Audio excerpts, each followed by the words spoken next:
কোনটা বলবো কোনটা বলবো না কারো চেহারার দিকে দেখে বলার সময় আমাদের নাই। আল্লাহর কোরআন যেটা বলবার দায়িত্ব দিয়েছেন, মাথার উপর থেকে ঘাড়ের উপর থেকে কল্লা কাটতে পারে, কোরআনের হক কথা বলা বন্ধ করব না। আল্লাহ রাসূল সাল্লাল্লাহু আলাইহি ওয়াসাল্লাম যখন মক্কা বিজয় করলেন, পবিত্র মক্কা শরীফের মধ্যে মক্কা বিজয়ের পরে একটা চুরির ঘটনা ঘটলো। চোর ধরা পড়লো, সাধারণ কেউ না, চোর হলো ভিআইপি একজন মানুষ, একজন মহিলা মানুষ, কুরাইশ বংশের মধ্যে একটা অভিজাত পরিবার বনু মখজুম। সেই বনু মখজুম পরিবারের মেয়ে, নামটাও তার ফাতেমায়ে মখজুমিয়া, চুরি করে ধরা পড়লো। এখন মক্কার লোকজন দুশ্চিন্তায় পড়ে গেল যে আগে তো চুরি করে ধরা পড়ছে, তদবির করে ছাড়াই আনছি, এখন যে অবস্থা, এখন তো মক্কার মধ্যে ইসলাম কায়েম হয়েছে, কোরআনের শাসন ব্যবস্থা প্রতিষ্ঠিত হয়েছে, আর কোরআনের শাসন তো হলো ডাইরেক্ট অ্যাকশন, সরাসরি হাত কেটে দেওয়া হবে। হাত কাটা এমন এক শাস্তি যে এটা তো আর কোনোদিন এই শাস্তির দাগ তো মুছবে না, আজীবনের জন্য হাতটা তার কাটা যাবে। এই কাটা হাত নিয়ে যখন সে চলাফেরা করবে, মানুষ দেখেই তো জিজ্ঞাসা করবে, কিরে ওর বাম হাত কাটা কেন? জবাব কি আসবে? চুরি করছিল। দ্বিতীয় প্রশ্নটা আসবে, কোন বংশের রে? জবাব আসবে বনু মখজুম, কুরাইশ বংশের। তখন হাত তো কাটা গেল একটা মেয়ের, আর নাক কাটা যাবে গোটা বংশের। এই জন্য বংশের লোকজন বসলো যে এটার কোনো একটা ব্যবস্থা করা দরকার। কি করা যায়? ফাফাজিআ কওমুহা ইলা উসামাতা, তার সেখানকার লোকজন তারা বলল, চলো উসামার কাছে যাই। উসামা ইবনু যায়েদ হিব্বু রাসূলিল্লাহ সাল্লাল্লাহু আলাইহি ওয়াসাল্লাম, আল্লাহর নবীর প্রিয় পাত্র, সম্পর্কে নবীজির নাতি হয়, নবীজির পালক পুত্র যায়েদ ইবনে হারেসার ছেলে। আল্লাহর নবী এত ভালোবাসতেন উসামাকে, মক্কা বিজয়ের দিন আল্লাহর নবীর জীবনের সবচেয়ে বড় ঐতিহাসিক বিজয়, সেই বিজয়ের দিন নবীজির সঙ্গে, নবীজির বাহন উটের পিঠে একজন মানুষ আরোহী ছিলেন, নবীজির সঙ্গে আরেকজন, সেই দ্বিতীয় ব্যক্তিটার নামই হলো উসামা ইবনে যায়েদ। তার উপাধি ছিল হিব্বু রাসূলিল্লাহ, নবীজির প্রিয় পাত্র। এত ভালোবাসতেন আল্লাহর নবীজি তাকে। নবীজি বলেছেন, ইন কানা মিন আহাব্বিন নাসি ইলাইয়া ওয়া ইন্নাহু মিন আহাব্বিন নাসি ইলাইয়া বাদাহু। যায়েদ বেঁচে থাকতে আমার প্রিয়তম ছিল, যায়েদের পরে তার ছেলে উসামা আমার কাছে প্রিয়তম।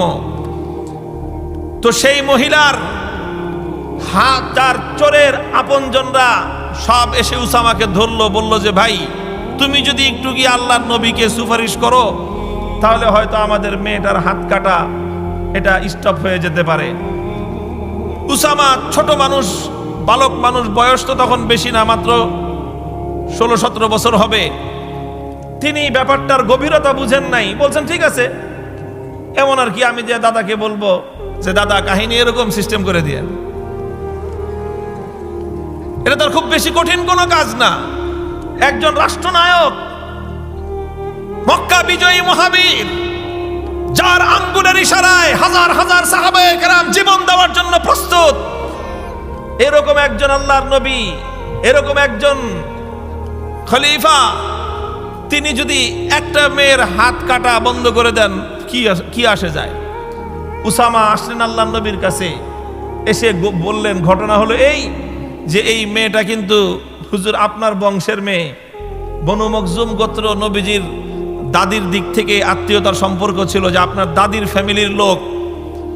নবীজি বুঝতে পারলেন যে উসামা তদবির নিয়ে আসছে। নবীজি রাগান্বিত হয়ে গেলেন, চেহারা লাল হয়ে গেল, ধমক দিলেন উসামাকে, উসামা এত বড় সাহস, তোমাকে ভালোবাসি, ভালোবাসা তার আপন জায়গায়, তোমাকে মোহাব্বত করি, মোহাব্বত আপন জায়গায়। আল্লাহর জমিনে ইনসাফ কায়েম হবে, ন্যায় বিচার প্রতিষ্ঠা হবে, সেখানে তুমি বাধা দেওয়ার জন্য তদবির করতে এসেছো, খবরদার ভবিষ্যতে এই কাজ করতে তোমাকে যেন আর দেখা না যায়। এমন ধমক দিলেন উসামা রাদিয়াল্লাহু আনহু কোন রকম আল্লাহর নবীর দরবার থেকে পালায়ে যান বাঁচাইলেন।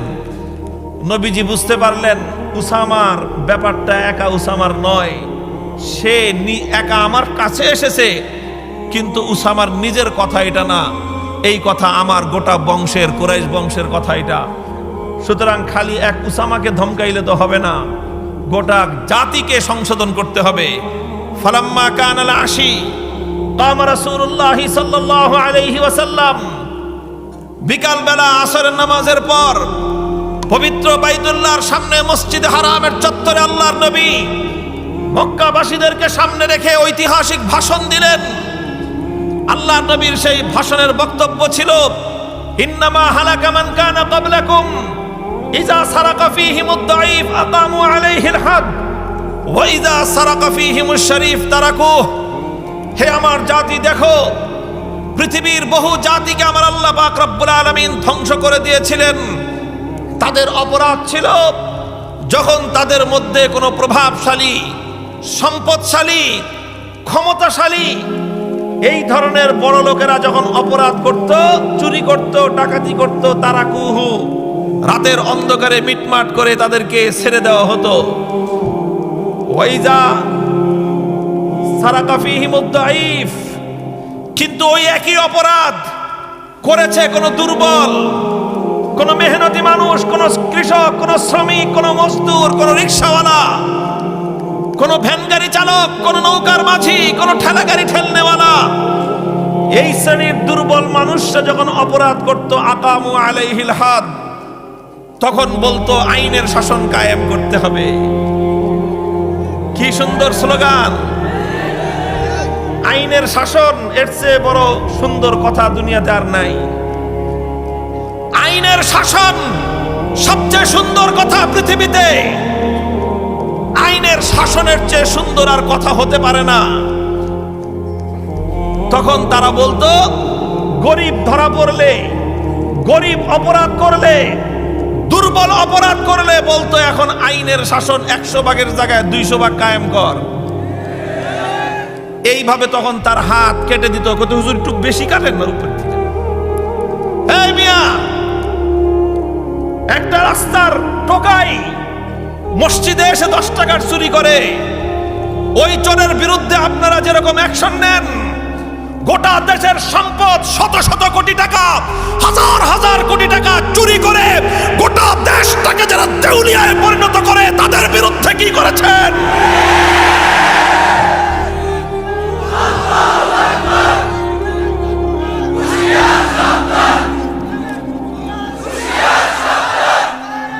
বলবো কি কথা দেখেন, সমস্যা হলো কি আমাদের যেদিকেই বলি সেদিকেই সমস্যা।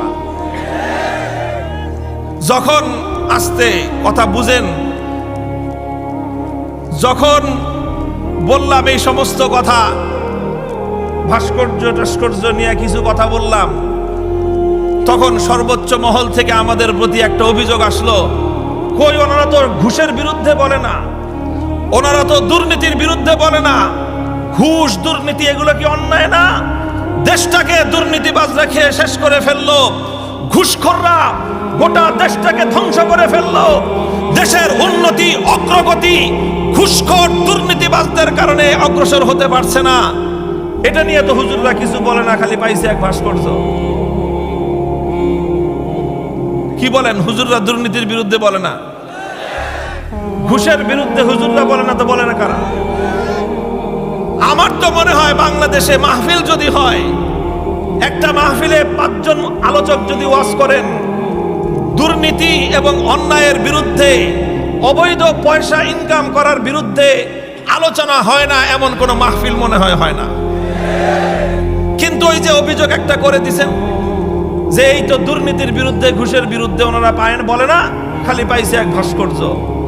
এখন আবার দুর্নীতির বিরুদ্ধে বলতে যাই, তখন বলবে আপনি ওয়াজ করবেন, আখিরাতের কথা কইবেন, দুর্নীতির বিরুদ্ধে কথা বলতে আপনারা কইছে কে? দুর্নীতির বিরুদ্ধে কথা বলার জন্য দুদক আছে, যাব কোথায়? বললেও দোষ, না বললেও দোষ। এজন্যই আমরাও ডিসিশন ফাইনাল করে ফেলছি, সিদ্ধান্ত চূড়ান্ত। কোনটা বলবো কোনটা বলবো না কারো চেহারার দিকে দেখে বলার সময় আমাদের নেই। আল্লাহর কোরআন যেটা বলবার দায়িত্ব দিয়েছেন, মাথার উপর থেকে ঘাড়ের উপর থেকে কল্লা কাটতে পারে, কোরআনের হক কথা বলা বন্ধ করব না।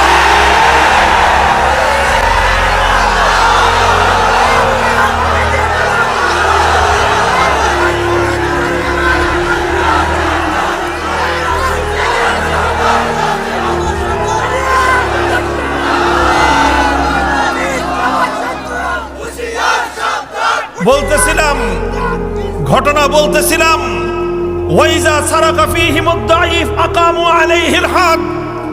বড়লোক চুরি করেছে পার পেয়ে যায়, সম্পদশালী চুরি করেছে পার পেয়ে যায়, ক্ষমতাবান চুরি করেছে পার পেয়ে যায়, প্রভাবশালী ব্যক্তি চুরি করেছে পার পেয়ে যায়।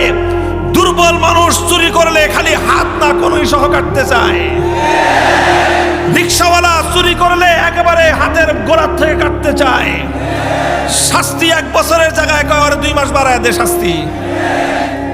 আল্লাহর নবীজি বলেন, এই অপরাধের কারণে, শুধুমাত্র এই অপরাধের কারণে, যে শক্তিশালীর জন্য এক বিচার, দুর্বলের জন্য আরেক বিচার, বড় লোকের জন্য এক বিচার, গরিবের জন্য আরেক বিচার, সরকারি দলের জন্য এক বিচার, বিরোধী দলের জন্য আরেক বিচার।